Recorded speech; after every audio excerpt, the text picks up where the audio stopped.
Mapa Leikhidrabi Angang marigi yum tha Anigi Manung Da Sagadawri.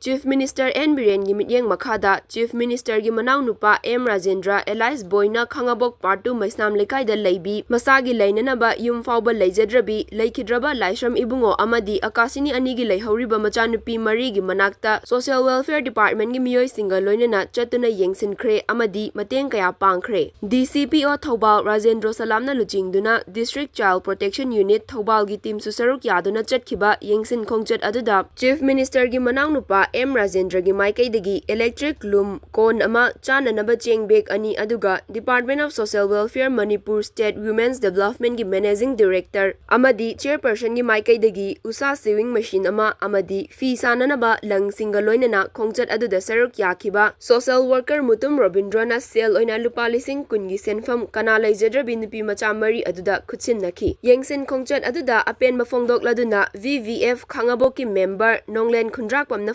Rakpada Kana Leijadrabi Nupi Macha Mari Asigi Mama Mapa Animak Chahi Ahumlomgi Mamangda Masagi Anaba Amana Maram Oiraga Leikhidre Laikai Miyamna Angamba Mateng Pangduna Makhoi Machin Manau Mari Asi Ahalsingna Thambira Mayum Aduda Leirakibani Laibak Thibadi Haukiba Me Mangada Sikhiba Akanba Len Yauba Nonglai Nungsit Aduna Makhoigi Yum Adusu Humdok Pikibadagi Sangoida Khajinduna Makhoi Mari Asi Leirakibani Makhoigi Awaba Asi Yengba Ngamdabadagi Haukiba Numitara Mangani Romgi Mamangda Chief Minister gi Mafamda VVF Khangabokna Chatuna Haizarubada Atuba Matamgi Manungda Chief Minister na Mahaki Manau Nupabu Thabiraktuna Kana Leijadrabi Nupi Macha Mari Asibu Yengsinbiba Amadi Mateng Pangbiba Asi Yamna Penjai Chief Minister Amadi Manau Nupa Boyna Taruba Thabakta Maipakpo Oibiu Haina Apenba Fongdoraki Nupi Macha Ahal Laishram Asa Devina su Mateng Pangbiba Amadi Makoibu Yengsinbiba Asigidamak Pumnamakpu Apenbasu Fongdoraki Boyna Fongdorakpada Numitara Manganiramgi Mamangda Lamdam Asida Thogliba Achauba Irang Asida Imalebaki Damak Achauba Thogdang Lauriba Khangaboki Village Volunteer Force ki Thomi Singna Lamdam Asigi Chief Minister Mahaki Mayamba N. Biren gida Laktuna Angang Marina Thengnariba Awaba Singi Matangda Wari Shanaki Makoigi Wari Singadu Taraba Matungda Numitnini Subada Chief Minister gi Pautak Matung ina Mahak Mafam Asida Laktuna Angang Singi Fibam Yengsilubada Yamna Pukning Nungsiki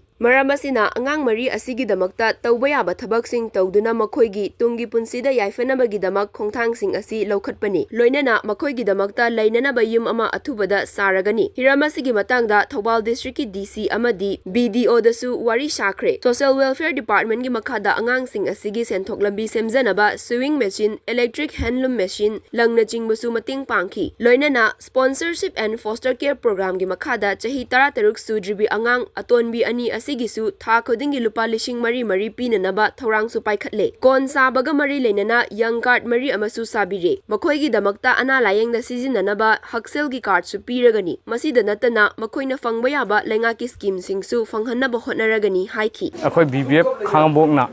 Akoigi Khamu Mesnam Lekai da Leiba Leikhidraba Akasini Amadi Ibungogi Masanupi Mari gi Akoigi Yamna Yum Kai Lejadraba Akoina Thengnajarubadagi Akoi Lamdamsigi Kai Khumnajiba Honorable Minister da Haijarubada Honorable Minister na Mahaki Imung Manung Oibiriba Akoi Kai Khumna Matik Charba Akoigi Sar Rajendra Elias Boybu Thabiraktuna Department Kayagmi Thabiraktuna Ngasidi Thanigi Matungda Yum su Sabirane hai Amadi Haksen gi card Akoigi Tongan Department gi Pochai Ka Pibirapui Dam Thagatsari Makha Tabadasu Miyam gi Mateng Adumuk Pangba Oibisanu Akoina su Bibek Meketigi Numit Tramani gi Mamang Sida Akoigi Khangboki Maruina Akoigi Handaki Irang Sida Yamna Sobu Thogdang Loriba Akoigi Khungak Pasingna Akoigi Adala Kanda Koida Daga Haita Semga Unarakan Hariba Magi Imung Sigi Warisi leader Bagi Aisi Mafam Sida Yengbalaki Bani Nonganba Numini Chubata Adugi Matunga Magi Leramiba Isa Marisigi Leramiba Mayamsi Ubukanda Yamna Tamoista Karihata and Whiteaba Chobama Imundasu Karihani Adu Matung Taraposita Ujiksi Koi Marilla never video DC Aduga Social Fergi Loina Fauner Kanda Ujiksula is a quick social fergi laga medicine Pipiriba, the Gi Fisa Kolgi Karigi, the Cheng Lang Pupiresi Loina Aduga Hariba Angang Animasu Moenigi Kanoa Quigi Hingi the Haitare ngasi hor kanda haitare makoi ani su policing mari ama social sponsorship scheme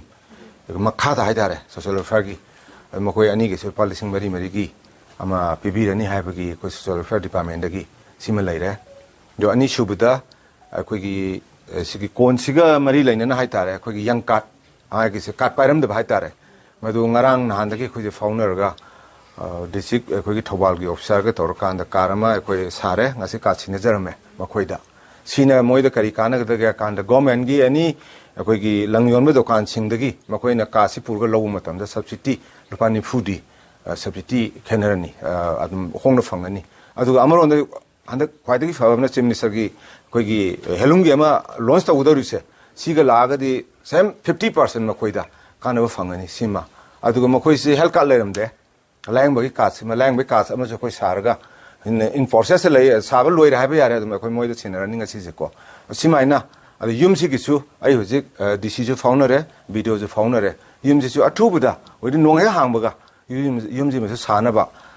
sadhabe ade haiba mai gi dagi kare magi miya makada haitare adu maina laphani ngasi se adu ai mayam khudingba adu ga social welfare gi laiba adu ga tai tai top department su laiba mayam se khudingba ai thagat pe phongdok